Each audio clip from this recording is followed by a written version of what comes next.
Hey everyone, welcome back to Pretty in Punk, the punk rock podcast. My name is Fiona. I'm your girly girl guide to the world of punk, rock, and everything in between. And we're doing something different. Something I never have done before. Welcome to my concert recap series. I decided that I wanted to start doing this because I have a bunch of concerts lined up for the year. I have so many tickets already bought, and I was kind of thinking to myself, I was like, okay, I have a music podcast. How can I do something with all these concerts that I'm going to that isn't just like uploading a video from the concert, Because I don't want to, you've seen my concert etiquette video. I don't want to be the person that's standing there for the whole entire friggin' set like this. You guys know how I feel about that. All that to say, a few clips are okay, and you will be seeing some clips in this episode, so hint, hint, stick around. But I was thinking to myself, how can I do something with this that's like super fun and personal, but also kind of like refreshing for my channel in a way?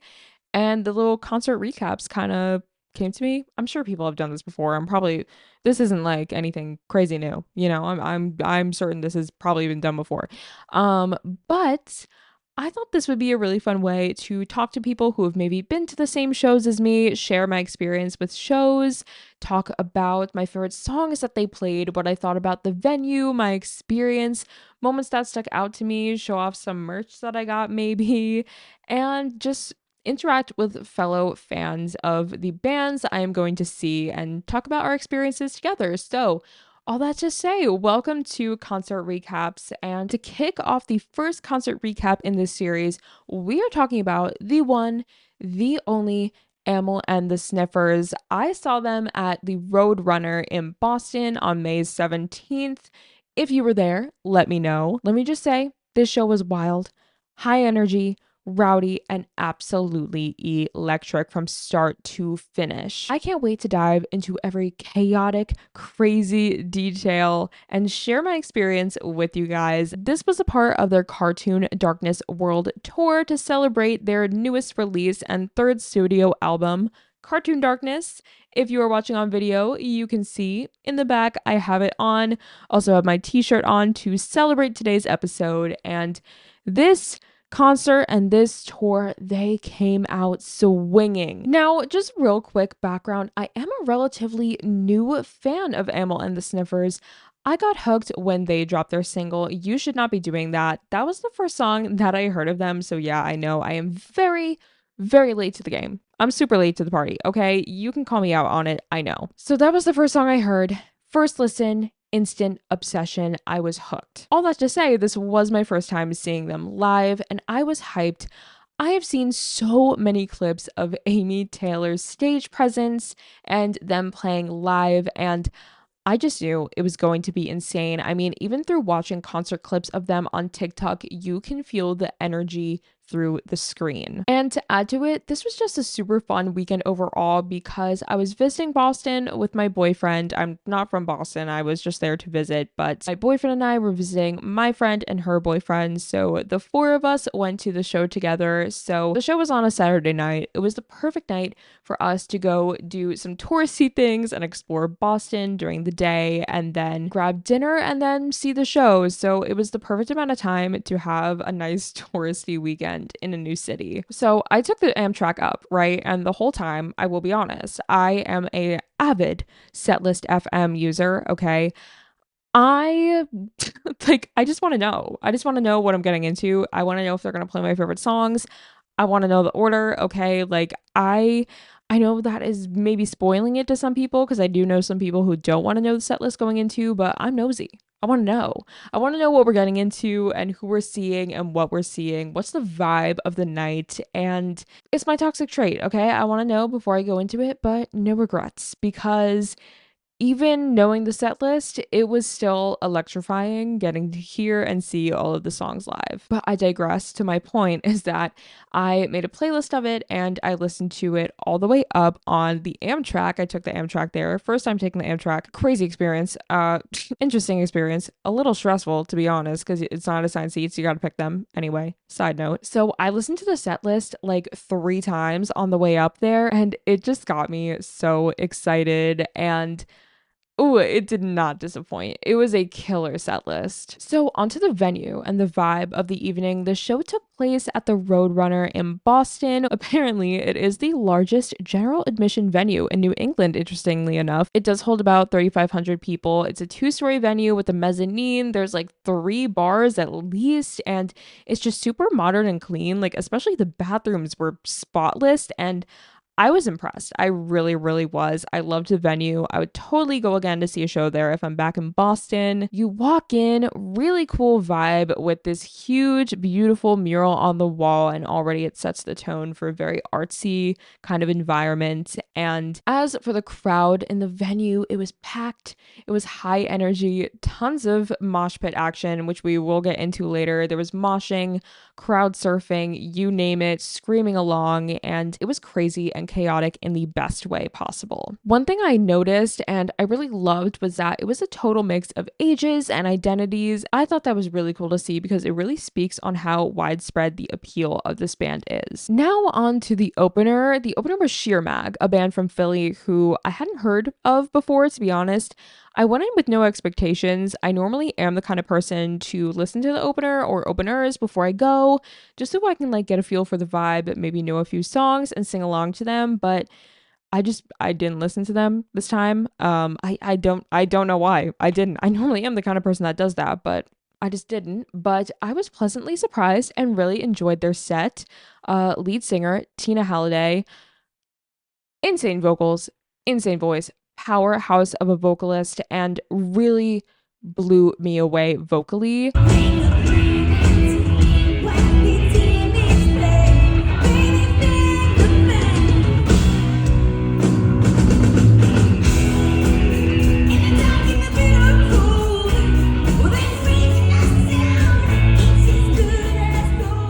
Their sound as a whole, Sheer Mag, it kind of leans more towards like 70s hard rock, classic rock, but also a little of like indie rock sprinkled in there. And that to me was a bit of a surprise paired with the punk rock slash pub rock feel of Amyl and the Sniffers. However, I think it worked because I think they also had a very gritty edge to them that complemented Amyl and the Sniffers very well. Now, would I listen to them again?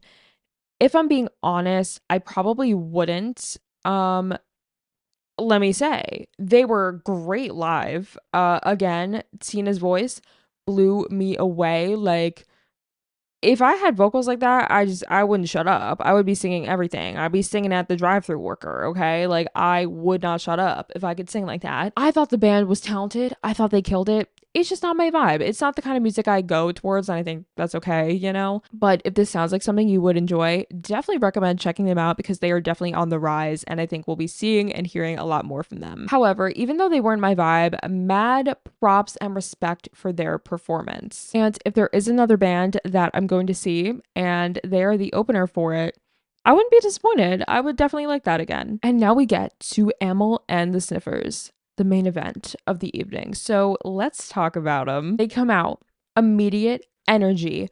By the way, I will be talking about songs in the set list. So if you are the kind of person that doesn't want to know the set list, you can skip ahead on this part. They open with Control, which honestly set the tone, and I love that song.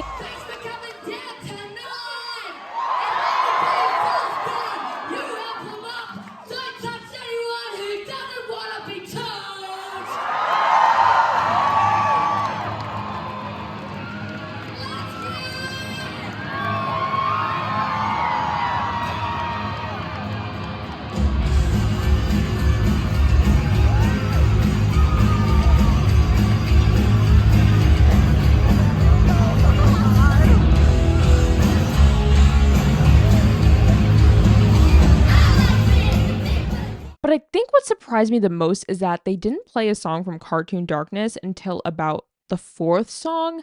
The first few were from Comfort to Me and they're self-titled, and I loved it. I loved that there was such a balance between old and new songs. I was just surprised that they didn't open with something for the namesake of their tour, but I thought Control was a great opener and a great way to set the tone of the evening. And some of the set list highlights for me personally, Got You. I think that was such a fun song to just like sing along to in the chorus, such a crowd pleaser. Another one of my favorites, Jerkin. I love that song.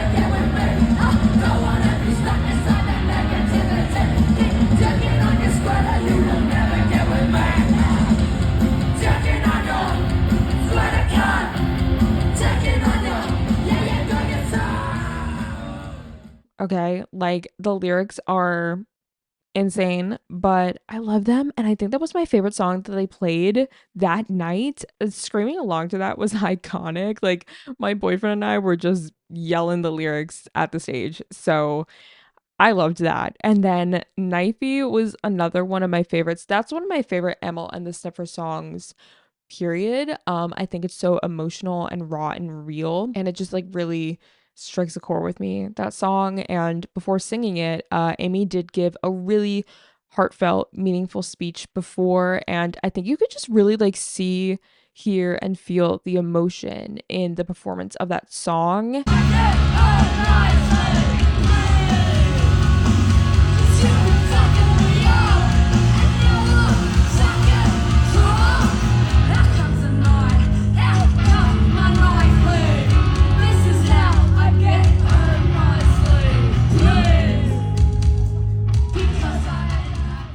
And then another one that really stood out to me was Big Dreams. And it started off mellow. And honestly, okay, don't hate me, it's not one of my favorites on Cartoon Darkness, but about halfway through, they doubled the tempo and turned it into like a total like classic punk kind of sounding song. And I am like begging them to release a live version of this because I love how they sped it up. I thought it was sick, and I thought it kind of revamped the song in a really refreshing way.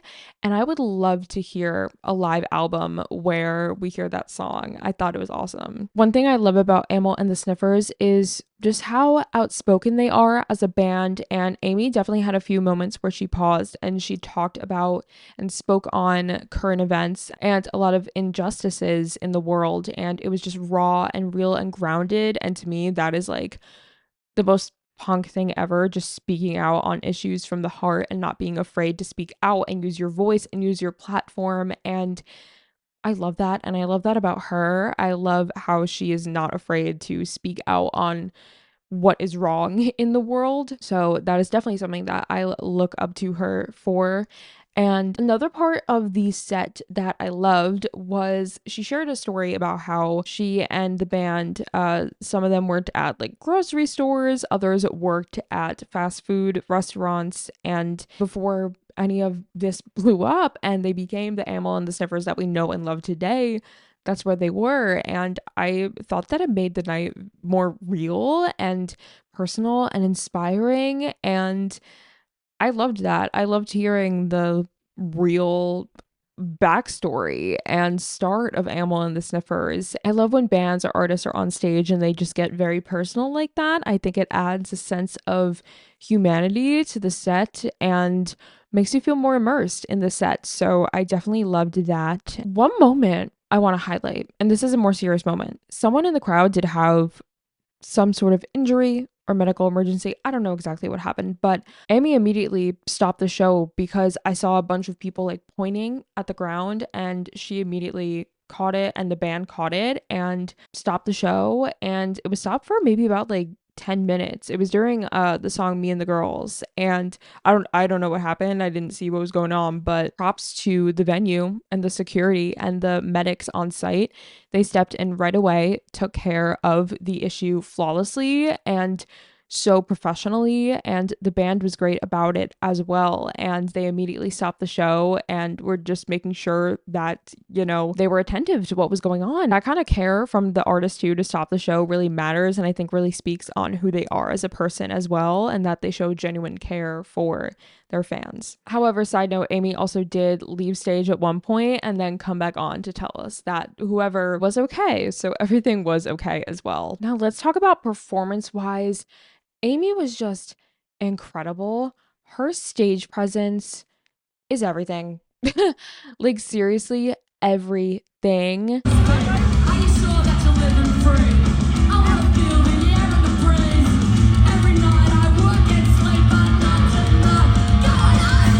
She just knows how to command a stage and command an audience, and she has this kind of like natural kind of rock star edge to her. And I think she's like the perfect modern rock star, if that makes sense.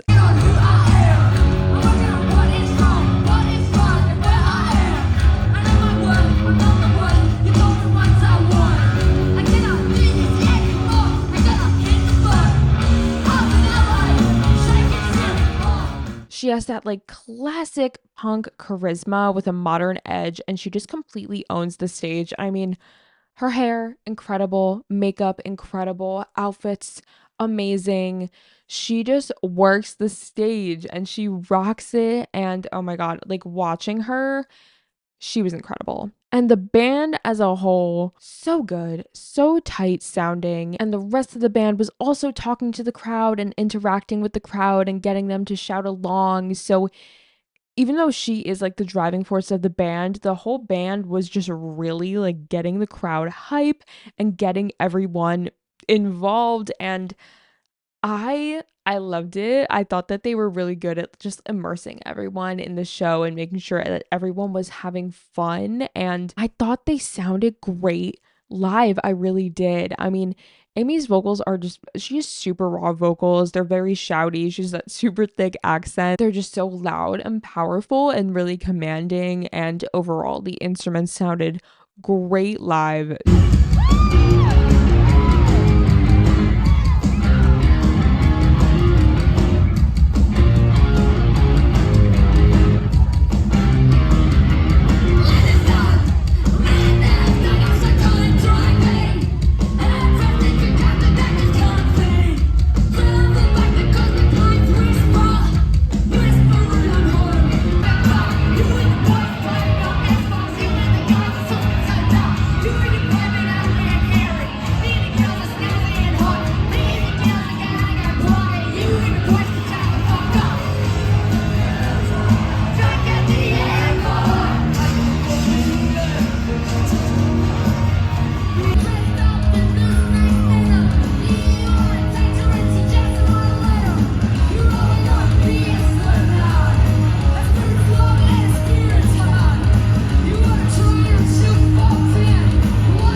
They know how to put on a perfectly done set, I think. And I think if you love music that is loud, but messy, but passionate, this is the kind of concert for you. As for the crowd, so when we first got to the concert, the four of us walked up. We were kind of towards the middle where we were pretty close. We had a pretty good view. And then as soon as Amyl and the Sniffers came out, the mosh pit was going in freaking insane. Like, it was crazy. When we got to the middle, I was kind of even thinking to myself, I was like, we're in the line of fire right now and I am not prepared for this. I'm just not into moshing. It's just a personal thing. It's not for me, you know. I don't think it's for everyone, and I know that. I'm cursed with loving a really aggressive form of music but not enjoying moshing, but also wanting to be super close to the bands that I love. So, you know, it's a blessing and a curse, but I'm just not a fan of moshing. It was just not for me. I've done it a few times, but you know, when I'm going to a show, I just want to be looking at the artist, but also like jumping around and having a good time, you know? So it got to the point where during the first song, like once we had a break, we all kind of went to the side and we actually ended up finding like a little pocket that was pretty empty. And we went over there to the side and there were other people who also like exited the mosh pit to stand over there. So we had a pretty good spot there once we were able to move and sneak out. And I hate being the person to like push through people and get out of the way. But in all fairness, I was not prepared for how crazy this mosh pit was. And there were a ton of other people doing it, going to the same spot as me. So It was all okay.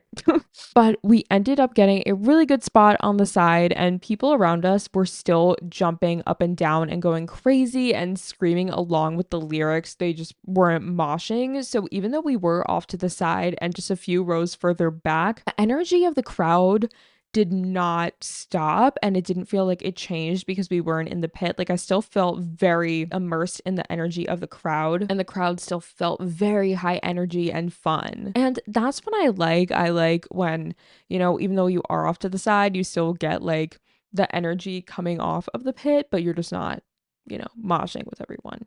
It's just not for me. It's not my thing. I also had a pretty serious elbow injury, and if I fall and break that again, that will not be good. That will not be good for a lot of reasons. But I mean, there was moshing, there was crowd surfing. I know my friend's boyfriend stayed in the mosh pit for a little bit longer. He said he had a blast. So, and the crowd too was great, because I mean, I've been to a lot of concerts, like other punk shows, where honestly, even though the music is very similar, the crowd is just so like lackluster. But I think the crowd's energy was so good. Even the people in the mezzanine were dancing and jumping, and that to me is just the sign of a perfect concert experience, if you ask me. If the whole crowd is moving and jumping and screaming along, then you are doing something right. One cute little fan interaction that I saw, it was so cute. Someone in the front row handed Amy Taylor a little bouquet of roses, which I thought was so cute and so sweet and unexpected. I just thought it was cute. Like, all the people around me were literally like, "Aw," and it was just a really unexpectedly sweet moment in an otherwise pretty rowdy show, and just a small little fun thing that stood out to me. Now you're probably all wondering, did I get merch? Yes, I did. Exhibit A. I got this t-shirt. Can I stand up? Y'all, I'm in sweatpants right now. See, here we are. If you're watching on video, you can see the shirt. I thought it was so cool. That's your sign to watch on video. If you're listening on Spotify or Apple Music, this is your sign. Yes, I got merch, and I am wearing the shirt right now. I thought it was only appropriate, and my boyfriend got the same one, so we are matching now. I think we all got merch. I know my friend's boyfriend they had a tank top, which was pretty cool. And if I can find pictures, I will insert any pictures of the things here that I am mentioning. So he got a tank top, which I was thinking about getting, but I ended up getting the t-shirt because I'm a t-shirt person. Like, I love sleeping in t-shirts, lounging in t-shirts. So I just had to get it. And then he also got a long sleeve from Sheer Mag. So I'll see if I can insert that in the images too, if I can find it. I thought they were all solid designs. I mean, my t-shirt was probably like $35-$40, which, I mean, I've seen concert merch where a t-shirt is $80. So I guess it's not technically overpriced, but, I don't enjoy spending $40 on merch, but whatever. One I did really like, and I considered getting, there was a white t-shirt that said, "I'd rather be moshing at an Amyl and the Sniffers show." However, you guys just heard me, I don't mosh. So that would be a lie. But I thought it was really cool. I was really debating getting that one, and I really liked it. I want to find a picture for you guys of the merch stand so you can see some other options. I'm sure I can find one on Reddit. So hopefully I can insert this into the video. Once the show ended, we were definitely crawling to get out, because it was just so packed and we were very close to the front. And so it was taking us a while to get out, but eventually we Ubered back to our Airbnb. Even with earplugs in, I am an earplug wearer, and even with them in, my ears were ringing like crazy, and honestly, I had a bit of a headache, but I think it was totally worth it. Now, my final thoughts, would I recommend seeing Amyl and the Sniffers live? Absolutely. Just know what you're getting into. If you don't want to be in the mosh pit, stand near the sides or the back, or head to the mezzanine if your venue has 2 stories. But if you want a loud, fast, electric punk show experience, this is it, okay?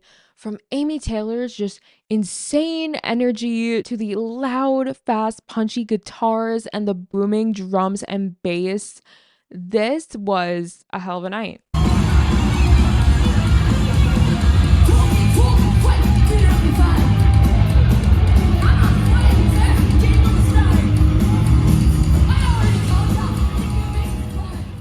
my final rating, if I had to give this a rating, I would give it a 5 out of 5. I had a blast and I can't wait to see them again. I had such a blast and I really do hope that I get to see them again. And if you were at the Boston show or you caught them at another show, please let me know what you thought. What was your experience like? Did you have fun? Any other things that you would add into this? And let me know what you think of the concert recap idea. Is this something you would enjoy seeing more of? Is there something you would like me to add to this or change about this? This is the first one, okay? This is totally like a science experiment I have going on here. So it is subject to a lot of change and a lot of growth, okay? But as always, I want to hear from you guys. What was your experience like if you saw this band? And do not forget to follow at Pretty and Punk Pod on Instagram and TikTok for more content. I post short clips. I actually did a concert vlog on TikTok not too long ago when I saw Bad Nerves. So definitely check that out. And after that little vlog that I did is how I kind of got the inspiration for my little concert recap. And before we end out the episode, if you didn't know, I have a Song of the Week playlist. And on that playlist, I add either a song that went with the theme of the week's episode or a song that I've been loving recently. So of course, we're going to add an Amyl and the Sniffers song, right? So they played the song Balaclava Lover Boogie. I love it. It was so fun live and it definitely deserves some more love. And you guys really got to check it out. So it will be on my Song of the Week playlist, which is on Spotify. So that will be linked below in the show notes or in the YouTube description, depending on what you are watching. So definitely check that out. Let me know your concert experience in a comment below. Follow me on Instagram and TikTok. And I will see you next week for a new episode.